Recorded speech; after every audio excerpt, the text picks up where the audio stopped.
Crions à Dieu, demandons-lui avec ferveur de révéler son Église et d'enseigner à tous que l'obéissance est indispensable pour éprouver sans réserve la présence de l'Esprit, et que c'est là aussi ce que peut réclamer avec assurance l'obéissance de l'amour. Que chacun de nous dise au Seigneur qu'il l'aime et qu'il veut observer ses commandements. Disons-le lui, quelle que soit notre faiblesse et notre indignité, lui exprimant ainsi le désir de notre âme, et il l'accueillera.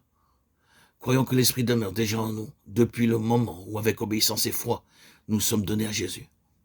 Croyons aussi que nous pouvons être remplis du Saint-Esprit, chargé de nous révéler la présence de Christ en nous. Et n'ayons pas de repos jusqu'à ce qu'avec respect, amour et tremblement, nous obtenions l'assurance bénie d'être le temple du Dieu vivant, parce que l'Esprit de Dieu habite en nous. 2 Corinthiens 6,16, 1 Corinthiens 3,16.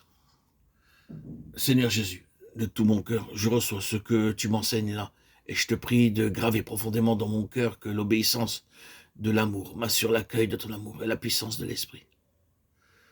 Je te remercie de ce que ta parole nous dit de l'amour et de l'obéissance de tes disciples.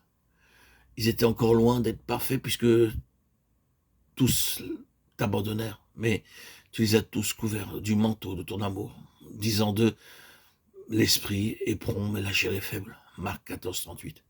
Et tu les as reçus, faibles comme ils étaient. Mon Sauveur, de tout mon cœur, je te dis, je t'aime et je voudrais observer chacun de tes commandements. De nouveau, à l'instant même, je m'offre à toi. Je m'abandonne à toi. Je me fais offrande à ta volonté, à ta sainteté, à ton être, Seigneur Jésus. Tu vois qu'au fond de mon cœur, tout mon désir de faire ta volonté comme on l'a fait au ciel.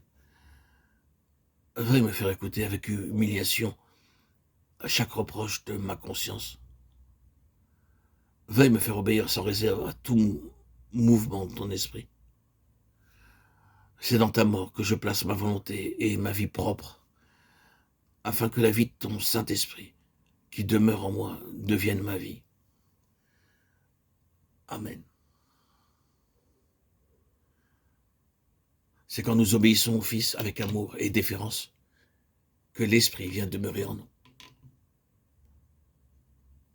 Cette vérité-là s'est imposée avec force au cœur d'un grand nombre de croyants, sous le nom de renoncement au moi et d'entière consécration. Lorsqu'ils furent amenés à comprendre que le Seigneur Jésus réclamait en effet une obéissance sans réserve, qu'il était de toute nécessité de s'abandonner à lui et à sa volonté, et que par sa grâce, il était possible de le faire.